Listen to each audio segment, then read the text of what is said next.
經過上一次咧，同呢班後生仔去玩呢個野外抱石運動之後咧，我就更加明白到咧，喜愛呢個攀石抱石嘅人士咧，點解手指會有受傷啦。如果想知道我上一次咧喺呢個野外抱石運動裏邊咧，點樣同呢個大石頭咧掙扎，咁就要睇翻我上一次嘅呢一條片啦。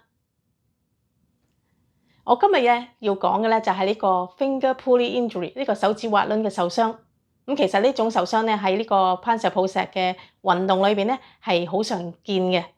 咁啊好多時候咧，因為我哋攀石抱石嘅時候咧，手咧係要成日咧就用呢個石頭度支撐同埋平衡我哋嘅身體。咁所以咧手指受傷咧就比較常見。咁好多時候我哋亦都見到咧有兩種嘅爪法，一種咧就叫做 crimp grip， 另外一種叫做 open hand grip。呢個係 crimp grip， 用嚟抓住細啲窄啲嘅表面嘅。留意只有手指嘅第二個關節咧先至係屈曲嘅，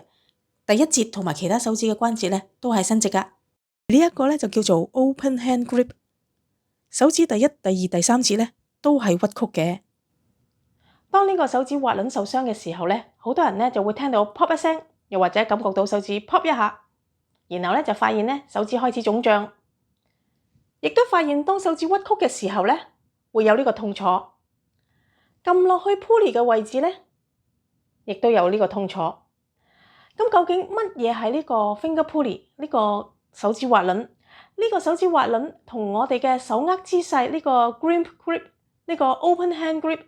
究竟有啲咩關係？喺用力結構方面係有啲咩關係嘅咧？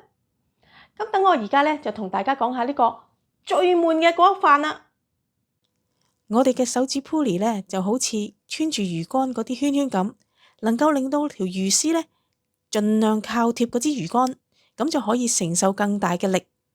正如手指嘅 pulley 一樣啦，滑輪受咗傷之後咧就會鬆咗，條手指根咧就會彈咗出嚟，再出唔到力噶啦。我哋手指嘅 pulley 咧滑輪咧係有分開兩種嘅，一個叫做 A pulley， 另外一種叫做 C pulley。今日我哋要講嘅咧就係 A pulley， 因為 A pulley 受傷咧係對我哋身體影響係比較大嘅。我而家手上面咧就畫咗呢5個嘅 A pulley 嘅位置，1、2、3、4、5。通常咧 A2 同 A4 pulley 咧受傷係對我哋影響最大嘅。首先我哋要明白到呢個滑輪嘅作用，滑輪咧就可以能夠將呢個鋼纜拉動嘅方向去改變，而我哋手指嗰個滑輪 finger pulley 咧，亦都可以將呢一個我哋嘅手指根 flexor tendon 咧出力嘅方向去改變嘅。喺 A2 pulley 下低咧有兩條 flexor tendons，FDS 同埋 FDP 經過，而 A4 pulley 下低咧就只有一條 FDP 經過。